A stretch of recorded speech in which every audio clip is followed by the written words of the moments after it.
Untouchable novel है जो कि मुल्कराज आनंद के द्वारा लिखी गई थी 1935 ईस्वी में, जो कि अनटचेबिलिटी और उस समय के जो एक्सप्लॉइटेशन था, क्लास एक्सप्लॉइटेशन, शोषण को दिखाया गया था, उस पे आधारित यह नोवेल है जिसका नाम है अनटचेबल। उसमें एक ख़ास जो मेन कैरेक्टर है, प्रोटोगनिस्ट है, उसका नाम है बाखा। तो आज हम लोग कैरेक्टर स्केच ऑफ बाखा को डिस्क्राइब करेंगे, समझेंगे बाखा की लाइफ स्टाइल को, बाखा को, और बाखा के जो कैरेक्टर है उसको। बाखा एक्चुअली मेन कैरेक्टर है, और बाखा की जो कैरेक्टर है इसके माध्यम से उस समय के जितने भी दलित लोग थे उनके बारे में, जीवन के बारे में चर्चा की गई है। तो बाखा हु इज़ ग्रेवली कॉलोनाइज्ड, यहाँ कॉलोनाइज्ड में सी के जगह एस कर देंगे आप लोग, by the social, political, religious and traditional structure of Hindu society, symbolized the exploitation and oppression which have been the fate of untouchable life of बाखा।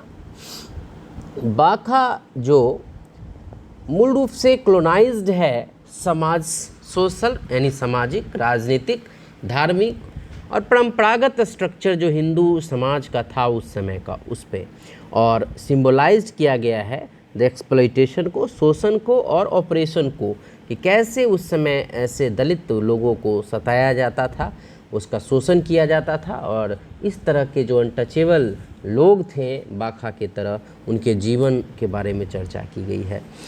ही represents the Indian treated labours with their problem, social rejection, poverty, starvation, poor health, misery and humiliation.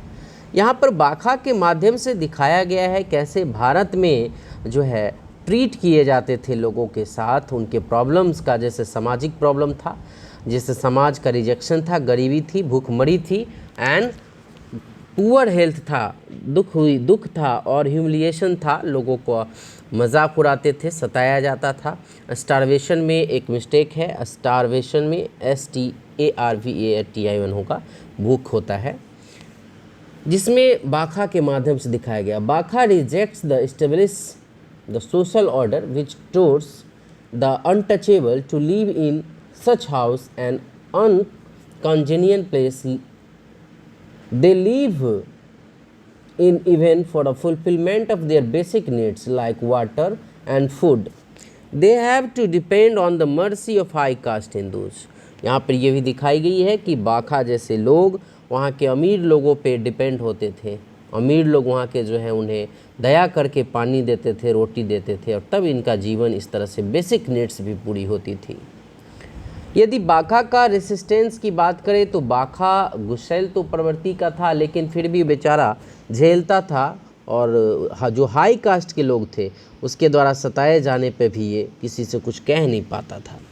बाखा depends being presidency and randomly tortured to no end by upper caste Hindus. Bakha को बहुत torture किया जाता गया, लेकिन बाखा उसको टॉर्चर्ड हुआ, शोषण हुआ उसका, लेकिन बेचारा सहा, only because of his birth in lower caste family, क्योंकि उसकी जन्म हुई थी निम्न वर्ग के परिवार का, धर्म जाति में। So he tries to reveal, but in his own way we cannot expect much from the Bakha who has lost his guide in the lost stoop, guys की जगह गाइड कर दीजिएगा, in the lost stoop which the dead weight of the gems of habitual bonding cast on him। भले ही वो निम्न वर्ग में पैदा होकर, लेकिन एक अलग अद्भुत क्षमता थी उसमें। ही बिकम द हम्बल में यू होगा, humble, oppressed underdog that he was by birth, जन्म से ही सताया हुआ था, विनम्र स्वभाव का। So we can see that his resistance is high to true the outcast torture को बहुत ज़्यादा सहने में सक्षम था, और सहा भी। Bakha's education being untouchable, Bakha is deprived of his right to education, but he had great earning for education। बाखा भले ही निम्न वर्ग में पैदा हुआ, पढ़ाई से दूर रहा, वंचित रहा, लेकिन इसे बहुत इंटरेस्ट था पढ़ाई के प्रति।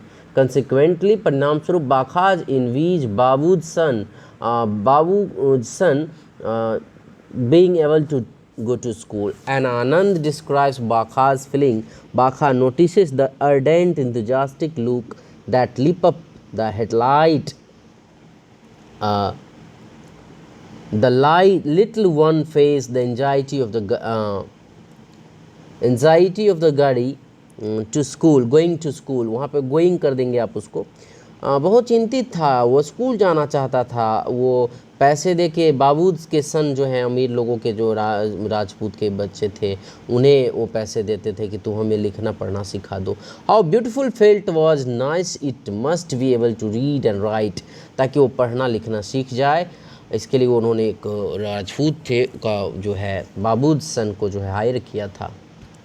When Bakha was child, he wanted to go to school. जब बच्चा था बाखा तो वो स्कूल जाना चाहता था and learn reading and writing. However, his father had told him school were meant to for avish, not for the bodies. कि उनके तरह जो झाड़ू पोछा और ये लोग हैं, बाखा को कहा गया, उनके लिए स्कूल नहीं है, ये बाबूज लोग के लिए हैं। but at last he asked babus sun to teach him to for money. तब अंत में वो बाबूज सन को कहा हम पैसे देंगे तुम हमें पढ़ाओ। यानी वहाँ के जो राजपूत थे उनके एक बेटा कहा कि तुम पैसा देंगे तुमको, हमको पढ़ा दो। But their mother stop them to teach him. लेकिन वो जो लड़का था वो राजपूत था, तो उसकी माँ ने कहा कि तुम इस आउटकास्ट को, दलित बच्चे को मत पढ़ाओ। So we can say that Bakha's dream of being educated to resist his annotated identify and he also averted by his high caste। और ये भी दिखा गया कि इसकी जो शिक्षा प्राप्त करने की ललसा थी वो भी निष्फल हो गया। किसके द्वारा? आउटकास्ट के द्वारा, या सॉरी हाई कास्ट के द्वारा। Bakha as an ideal brother and a worthy son भी था। बाखा भले ही जैसा भी हो, लेकिन बाखा एक आइडियल सन था, आइडियल भाई था, एक वर्दी सन था, अपने पिता की बात को मानता था। आपको सभी को पता है कि बाखा जो है लाखा का बेटा था। बाखा is an ideal brother and, S की जगह एंड कर दीजिएगा, और रिस्पॉन्सिबल सन था। He loves his sister Sohini very much. When Sohini is molested by the priest, he falls in love. He can't tolerate any insult to her, and he does not want anybody to exploit his system and family. वो किसी भी स्थिति में नहीं चाहता था कि उसकी फैमिली को एक्सप्लॉइट करे। स्पेलिंग थोड़ा मिस्टेक है, EXPLOITE होगा। His system and family, he wanted to take the money to priest. But he did not so because his future narrated the story of the upper caste greatness. उसने वो बदला लेना चाहता था, take revenge, लेकिन उसने ऐसा नहीं किया क्योंकि उसे कहानी याद आ गई कि एक बार उसे अमीर लोग जो है इनके जान बचाया था इसके, और वो भी इसके पिता के द्वारा स्टोरी सुनाई गई थी। At last we can say that Bakha is universal figure who shows the oppression, injustice and humiliation of all community of all caste in India. हम कह सकते हैं कि बाखा यूनिवर्सल फिगर है या यूनिवर्सल करेक्टर है इसमें, जिसके माध्यम से उस समय में समाज में जो अवरुद्धियाँ थी, अन्याय था, ह्यूमिलिएशन था समाज में, जो है ऑल कास्ट इन इंडिया, जितने भी जाति थे इंडिया के उसमें, उसे दिखाया गया। His anger and agony are not of his alone. ये जो दुख पीड़ा था वो अकेले उसका नहीं था, but the suffering of all outcast underdogs. उस समय के जितने दलित वर्ग के लोग थे सबके दुख को इसमें दिखाया गया है बाखा के माध्यम से। He is one of the immortal chemicals of the Indo Anglican literature. Literature का स्पेलिंग मिस्टेक है, LITERATEUR होगा। As Bakha fails to find solution in the world around him. Bakha कोशिश किया कि इसकी सोल्यूशन को ढूंढा जाए। It seems that the only way to elevate that untouchability depends only on the untouchable, then he is really major and interesting character of the novel.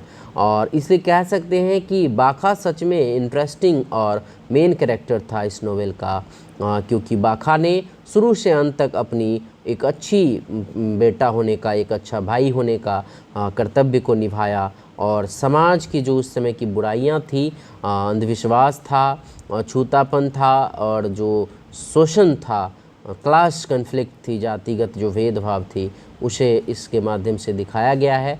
ये बाखा के माध्यम से कहा गया है कि बाखा जैसे हज़ारों लाखों उस समय दलित थे जो इस प्रकार की समस्याओं को झेले थे।